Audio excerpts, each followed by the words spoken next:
प्रश्न। संत मत में मासिक और मतों के किताबी अथवा पोथियों के प्रमाण वगैरह माने जाते हैं या नहीं? उत्तर। संत मत में अव्वल खोजी अपनी आंख और बुद्धि से जो कुछ की कहा जाता है अपने अंतर में और कुल जिस्मों में गौर और समझ करके देख ले कि कानून कुदरत का सब जगह यकसा होना चाहिए, और जब ये समझ खोजी की दुरुस्त हो जावे तब चाहे जिस किताब से जो सच्चे संत या सच्चे साच की बनाई है मुताबिकत कर ले, सिवाय इसके उन मतों के उसूल से जो सच्चे अभ्यासी आचार्यों के जारी किए हुए हैं मुताबिकत हो सकती है, पर संतों का सिद्धांत और मतों के सिद्धांत से नहीं मिल सकता, क्योंकि ये सब रास्ते में रह गए और संत धुर स्थान तक पहुंचे, और विद्या बुद्धि के मत वाले और उनके ग्रंथों से संत मत के उसूल माफिक नहीं हो सकते। संतों ने जो कुछ कहा है अंतर में कुदरत का भेद कहा है, और वह भेद हर जगह यकसा है, और बुद्धिमानों का मत दुनिया के जाहिरी हाल और कैफियत के माफिक है। असलियत से रूह या किसी और चीजों की उनको खबर नहीं है, और संत अपने वचन में किसी पुरानी बानी या गुजरे हुए लोगों के वचन का प्रमाण देना मंजूर नहीं फरमाते, क्योंकि ऐसा यकीन कच्चा होता है और उसका एतबार नहीं, और ऐसे समझने वाले लोगों की समझ बूझ भी नहीं बढ़ती, बल्कि औरों के वचन के आश्रय रहते हैं और इसी को टेक कहते हैं, और ऐसी टेक संतों को नापसंद है, क्योंकि इसमें जीव का असली फायदा नहीं बल्कि नुकसान होता है। प्रश्न। सत्संग किसको कहते हैं और वो कितने किस्म का है? उत्तर। सत्संग दो किस्म का है, अंतर्मुखी और बाहरमुखी।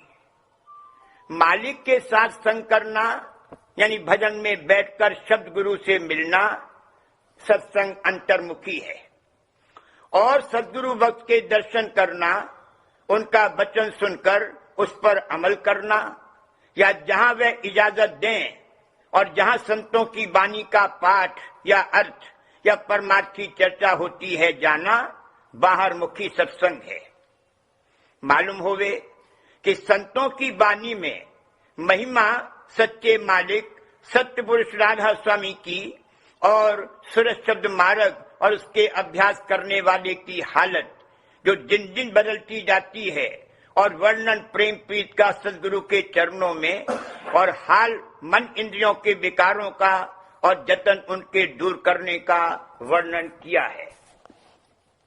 प्रश्न। सत्संगी किसको कहते हैं? उत्तर। कुल मनुष्य जिन्होंने सद्गुरु वक्त से उपदेश लिया हो और सूरज शब्द योग का अभ्यास करते हो, चाहे वो साधु हो या गृहस्थी, पुरुष हो या स्त्री, सत्संगी कहलाते हैं। प्रश्न। साधु और गृहस्थी के अधिकार में कुछ फर्क है या नहीं? उत्तर।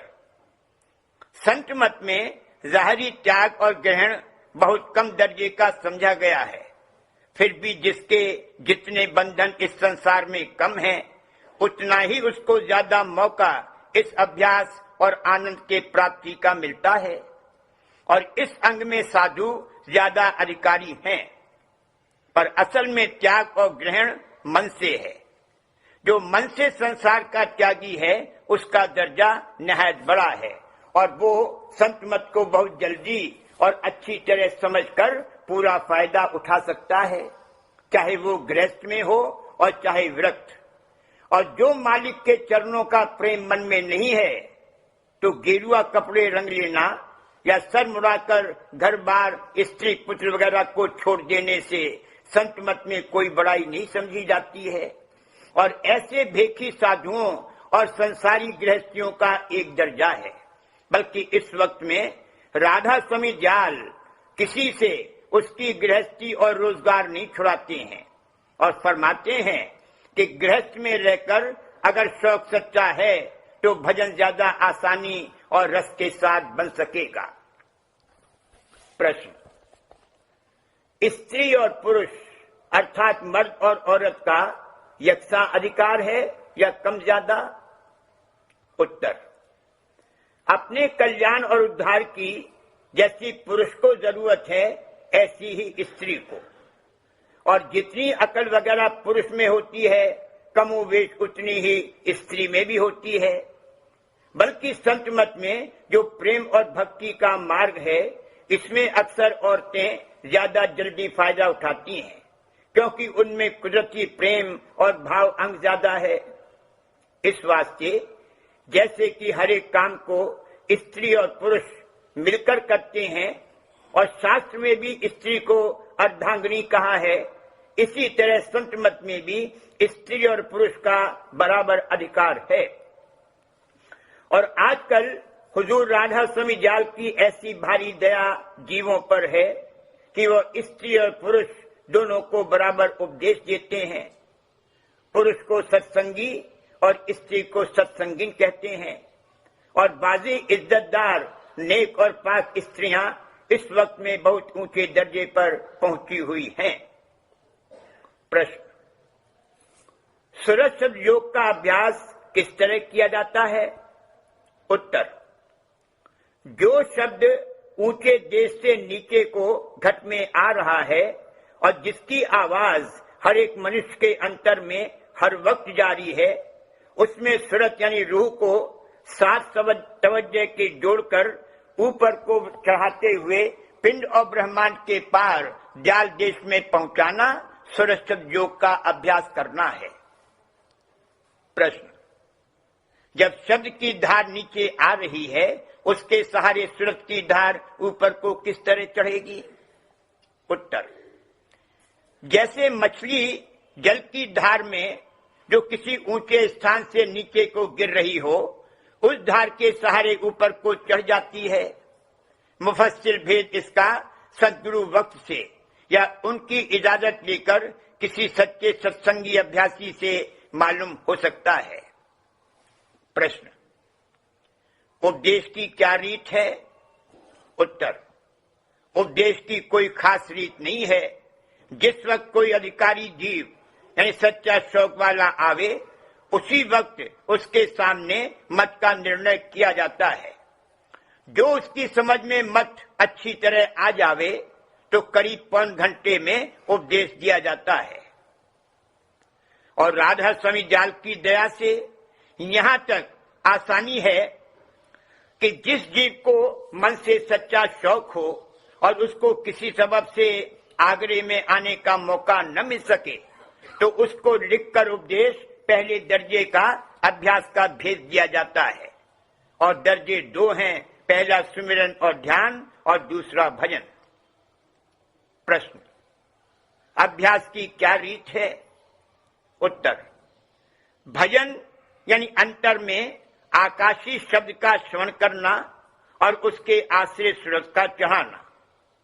ध्यान यानी अंतर में स्वरूप पर मन और दृष्टि और सूरज को जमाना। और सुमिरन यानी जुबाने दिल से नाम की याद करना। ये तीनों अभ्यास की युक्ति हैं। जो पूरा अधिकारी है उसके वास्ते भजन मुख्य और ध्यान सुमिरन गौण अंग में है, और उससे कमतर के वास्ते ध्यान या सुमिरन मुख्य और भजन गौण अंग में समझना चाहिए। या यूं कहो कि जो पहले दर्जे के हैं वह मन और सूरज को एकाग्र करके यानी अभ्यास के वक्त सब अंतरी और बाहरी ख्यालों और कामों को मन से हटाकर भजन यानी शब्द के सुनने में लगें। और जो दूसरे दर्जे के हैं वो भजन के वक्त मन और सूरज को एकाग्र करके वास्ते पहले थोड़ी देर सुमिरन और ध्यान करें और फिर भजन में लगें। और दोनों को चाहिए कि फुर्सत के वक्त संतों की वाणी का थोड़ा पाठ अर्थ सहित करें और उसको खूब सोच विचार कर समझें और जिस कदर हो सके उस पर अमल करें। जो तीसरे दर्जे के हैं वो सद्गुरु भक्त की सेवा और सत्संग बाहरी करें और सिमरन और ध्यान भी जिस कदर बन सके मन और चित्त एकाग्र करके करें और संत वाणी का पाठ समझ समझ कर करें और जिस कदर हो सके उन वचनों पर अमल भी करें।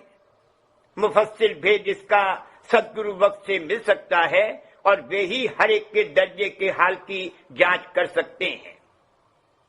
प्रश्न, सेवा किसको कहते हैं?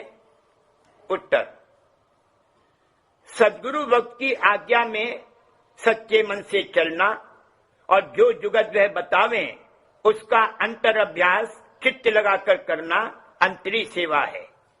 और चित्त लगाकर सद्गुरु और साथ का सत्संग करना और वाणी का पाठ करना और सुनना और सद्गुरु और सत्संगियों यानी साधना करने वालों की बाहर की सेवा जब जब जैसे मिल जावे उसको उमंग और प्रेम के साथ करना, ये बाहरी सेवा है।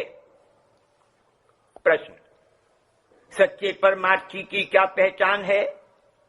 उत्तर, जिसके मन में मालिक से मिलने की सच्ची चाह और विरह हो, जो अंतर में सिवाय मालिक के किसी पर भरोसा न रखे, जो सिवाय सच्चे मालिक और सद्गुरु के किसी दूसरे का आसरा न रखे, जो मालिक के दरबार तक पहुंचने के जतन को सबसे मुख्य समझे और इस जतन में जो जरूरत हो तो संसारी सब पदार्थों को भेंट कर दे। विषयन से जो होए उदासा, परमारथ की जा मन आशा, धन संतान प्रीत नहीं जाके, जगत पदार्थ चाह न ताके, तन इंद्री आसक्त न होई, नींद भूख आलस जिन खोई, बिरह बान जिन हृदय लागा, खोजत फिरे साधगुरु जागा। प्रश्न, सच्चे परमार्थी अभ्यासी का कैसा बर्ताव होना चाहिए? उत्तर, कम बोलना, कम खाना, कम सोना, संसारी कामों में सिर्फ जरूरत के माफिक बर्ताव रखना और उस बर्तावे को सच्चाई के साथ बरतना। मालिक का भजन, सुमिरन और ध्यान निहायत प्रेम और शौक और सचोटी के साथ जितनी दफा और जितनी देर बन सके जरूर करना। सद्गुरु वक्त की सेवा उनकी मर्जी के माफिक सच्चे मन से सच्चा भाव लेकर करना। मांस, मदिरा और दूसरी नशे की चीजों को काम में हरगिज न लाना। जहां तक हो सके सत्संग में हुजूर राधा स्वामी जाल के हाजिर होना और जो ऐसा सत्संग न मिल सके तो अकेले वाणी का थोड़ा पाठ विचार कर और उसको अपने ही ऊपर घटाकर ऐसा ख्याल करके कि सद्गुरु हमसे ही कह रहे हैं करना। कुसंग यानी संसारियों के संग से हमेशा बचते रहना। समय यानी फुर्सत के वक्त को व्यर्थ न खोना। जितना और जहां तक जल्दी हो सके बाहर मुखी बातों से हटकर अंतर्मुख वृत्ति करना और फिजूल और नामुनासिब चाहे संसार के धन, मान और भोगों की प्राप्ति के वास्ते न उठाना।